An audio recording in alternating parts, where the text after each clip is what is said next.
What's up, guys? 3D Mo here. Just got home, found a package in the mail. It's from Timothy Hoogland. I believe it's my ABL sensor. Let's get this open. See what's in the box. Or the bag, I must say.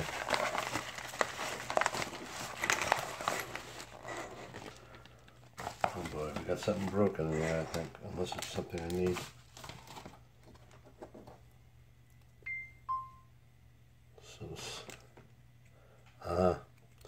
So we got a broken piece here. Looks like it goes to this clip. Anyway, I'm pretty sure he has a link to the STL on his website. Okay, this is the EZABL kit. It's a fully original design that makes adding an auto bed leveling sensor to your printer much easier than DIY solutions. So there's two versions available. You have direct wire and easy connect. I went with the easy connect just to make my life easier. I love to solder. I'm good at it. I just didn't want to titz around with it. Tired, go to work, come home, don't have time. It's easier if he did it for me. So he puts a little connector on there, just make it plug and play. And basically, you just plug it in the wall. Since I'm already used to having wires coming out because of my external bed, I don't mind an extra plug. I have one, so I'm gonna go with that. So here you go. You have the EZABL sensor. Looks like this cover is snapped. I believe the wire goes through here and goes in this way. So the cover came. Seems like it's. I could probably glue it back. I could glue it back or just print a new one. It's a decent print anyway. Pretty sure the guy's printed tons of them out. So yeah, I can get away with gluing it back. So basically you plug this in to your outlet. I believe your Z-axis plugs into here. I'm gonna take a look at it.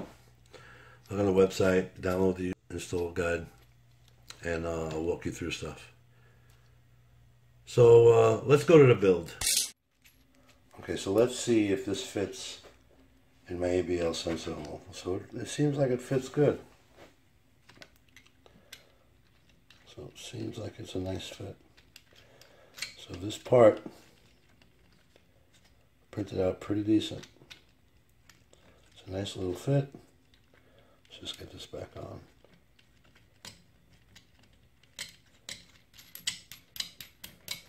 I believe it has to be 2 millimeters from the extruder, away from the extruder. I'm just doing a quick fit, guys, and then we'll go over and set everything up. So, okay, guys, so I'm back. So I got a level. Yeah, I'm gonna try to. I got my caliper set to 2 millimeters.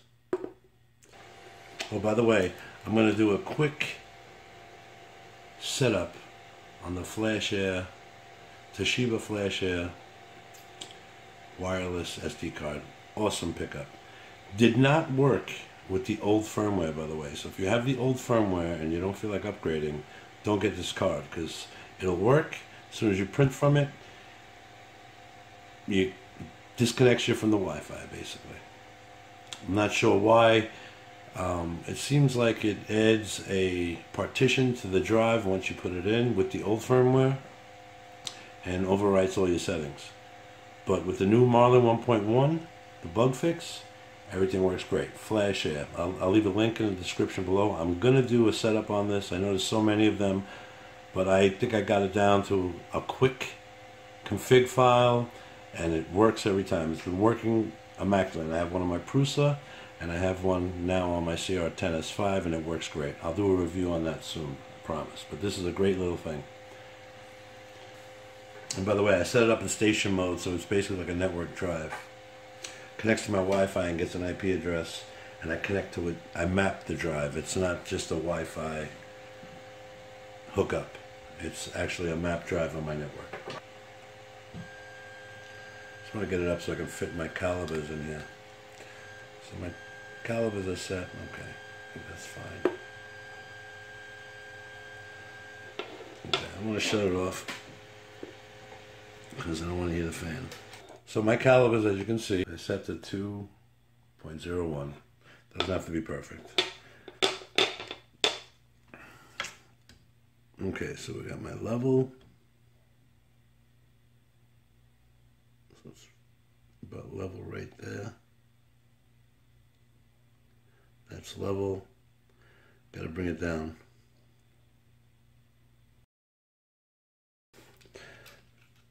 Come on, let's go down a little bit.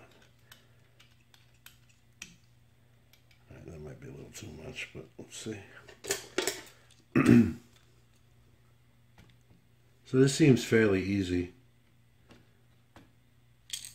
Yeah, we do have to tighten it. I guess I got down a little bit more to keep it level.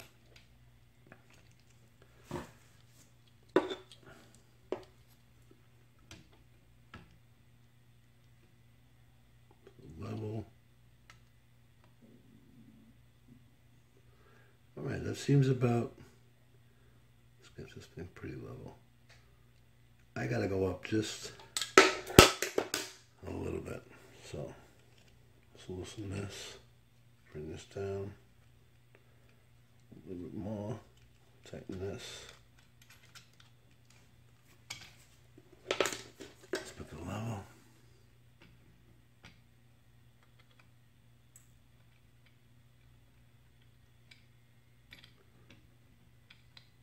Level first.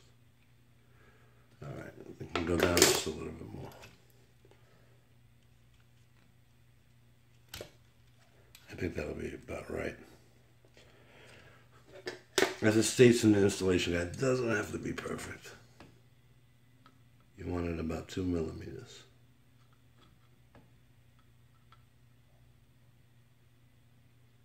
It's about right. I'm gonna go with that. Now that we got a good view of this, let's do some wire management. So I'm just going to go ahead and lay it on top and then cut the old tie wraps up. So I want it to basically, I don't want to put any pressure. So I'm going to leave this little loop here. I don't want to put any pressure on the sensor cable. I don't like putting pressure on the cable. So give it a little slack. There we have enough. Okay. So I think I'm going to have to put that electric wire, once again the electric wire, I have to put that 14 2-gauge wire, because now this is probably going to lean really close to the bed and hit the bottom of the bed and maybe stop a print.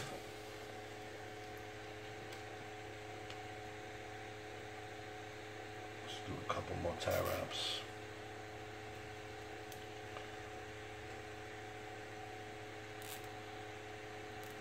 So I'm going to do a couple more tie wraps and then I'm going to get this firmware loaded, see if I can figure out. I tried to contact I'm blocking you guys. I tried to contact Timothy. I know he's busy because he just got his new shipment in, he's got to send everything out, to see if they had the firmware for the heated bed turned off and the ABL sensor. I didn't see it on his website. He hasn't contacted me back yet. But I'll give him some time. I know he's busy. And I also contacted Tiny Machines. I don't want to give Chris a call because I kind of didn't purchase it from him. I was originally going to purchase it from him, but then it was out of stock on his website, and now it's no longer on his website. So maybe, I don't know what's going on with that, but so it's basically going to be set up this way. Got my old tie wraps out.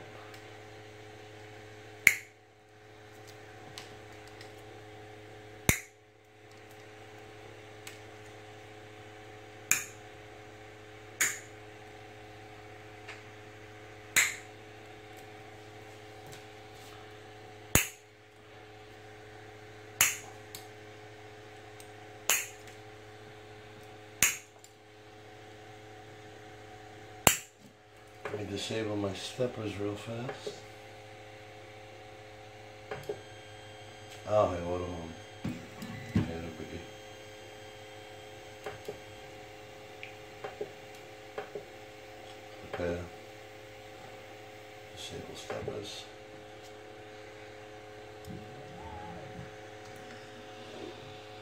bed's not that level, but I've also been leaning on it for the last 10 minutes. It wasn't bright. Alright, so it doesn't look like it's going to affect the movement.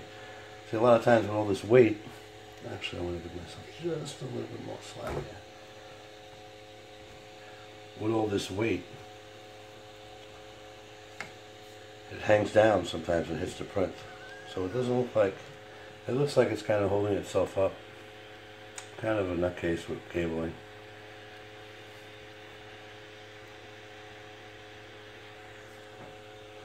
Maybe I gave too much slack. Alright, I think that's going to be about it. I will spin this. Drop this down a little bit. A little OCD kicking in. So that's going to be about it.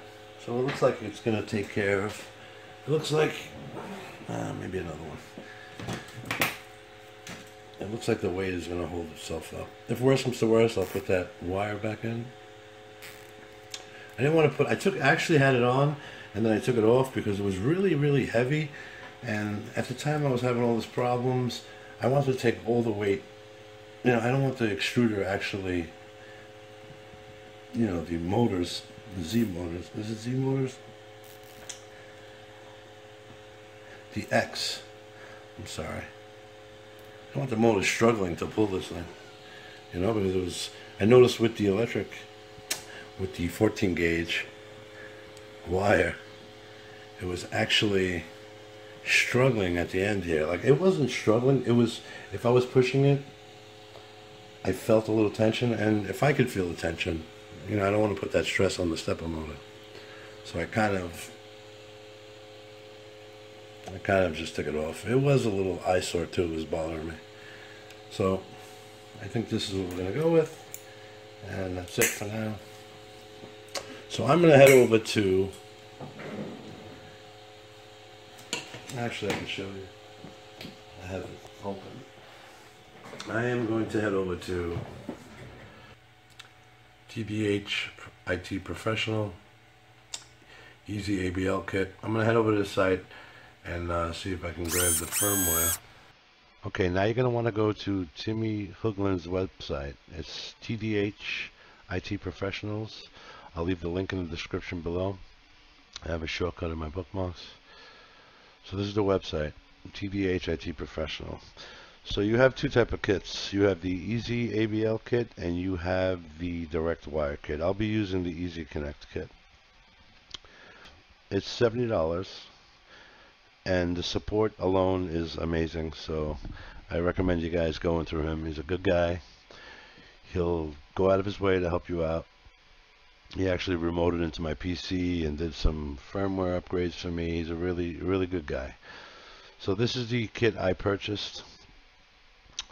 You can download the installation guide. That's another thing you should be downloading. So you would download the installation guide. He gives you a link to his server. Make sure you enter the correct password. You'll be able to download it. And the installation guide looks like this. It's amazing, the guide. If you follow this thing step by step, even if you have an issue, on the bottom,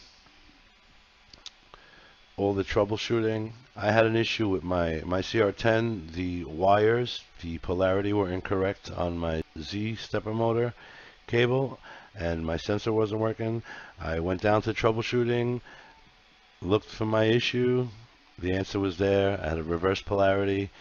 My sensor started working, and everything worked out. So download the installation guide. If you follow it, it works out great. So you're going to want to go to 3D printing on his site, go to CR10 firmware update. This is, now mind you, this is the option for the people who have a bootloader. My Marlin firmware is 1.1. I flashed it with a bootloader so I can tether via USB and update my firmware through the installer, which I'll go through in a minute. But those of you without the bootloader loaded, he has instructions here on what to get from Amazon. You need to get an Arduino board, an Uno, some jumper wires, and he has an installation guide on how to flash it yourselves. But my situation is a little different. Mine has a bootloader already, came pre-flashed. So those of you with the pre-flashed firmware, so who are using Marlin 1.1, this will work out for you. So you're going to want to look for your type of mount. So basically, I have a dual fan mount for you guys that have been watching my channel. So those of you with a stock mount or a Fang mount, you'll be downloading the binary. Mind you, download the binary. It's much easier than downloading the source and making every single change yourself.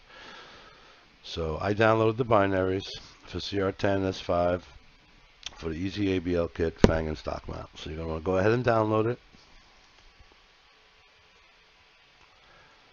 Let's show in folder. You're going to want to extract it. Let's extract it to my desktop folder that I created. EZABL firmware, select folder, extract. We're done. So let's just clean up this. Oh, by the way, the mounts for the stock mount is actually here. So right in the firmware link, the stock mount is here. So you can go ahead and download the STL and print it out yourselves, and this is what it looks like. So a very informative website. It's doing a good job. Great support. So it really worked out for me, and the guy really took care of me. So he went out of his way and custom configured my firmware for me. So I just wanted to give him a little shout out. Good job. So now that we have the firmware, so what you're going to want to do is go into the EZABL firmware folder that we created, that we unzipped our file to. You're going to want to go to firmware loader. So you're going to go to avrdudes.exe. You're going to open it up. Okay, so there's a few settings you have to do. Once you plug in your printer, you need to find out the COM port it's using. Those of you who don't know how to do this or have trouble and don't know what COM port it is, it's very easy. You go to Control Panel. You're going to go to System, Device Manager. You're going to want to go to Ports. You want to go down. Obviously, it's not plugged in at the moment, but mine is normally COM7. This is my RC drone COM port. So you would plug in your printer, go to ports, COM and LPT, and pick your printer. Mine comes up as 7, so that's how I'll be showing you guys what to do. So you're going to go to port. You're going to pick your port. I'm going to use 3 for now, just even though mine was normally 7. You're going to select your programmer. Arduino is your programmer. You're going to select an MCU. The MCU is ATmega 1284P. You're going to select that. Your baud rate is going to be 115200. Bit lock, you leave blank. You want to now look for the actual firmware file. So you're going to browse. Let's browse to our folder. You're going to go to Beta 1, and you obviously have the Fang mount or the stock mount. So depending on what you have, you pick your firmware. I'm going to go with the Fang mount for now. Pick my printer. You have the option for the CR-10, the CR-10 S4, and the S5. I would pick the S5. Open up my file. Now all you would have to do next is hit go. It's that easy. My printer's not hooked up, so it's not going to go through the settings. It takes about not even a minute. Once that's done, you're all done. So the firmware is that easy, folks. It's attempting to log into a port it's virtual, so it's not connecting to anything. So it's that easy. You set that up. I had my presets to default. CR10 is not there in default. You just type in your own preset. So you would put CR10 here. You save it and just hit go. It's basically just so the next time you have a preset for the CR10. So that's just a preset. It's not a big issue. So you can leave it as default if you like. For those of you who only have one printer, it'll be default, would be fine anyway. So that's basically it. You're going to set your port, you're going to set your baud rate, you're going to set your MCU EEPROM, and then you're going to browse for your firmware that we downloaded and hit go. It's that easy. I would do it now for you again, but I'm currently printing at the moment. A big benchy. I'll show you guys that, how that turns out afterwards. So basically that's it to download the firmware.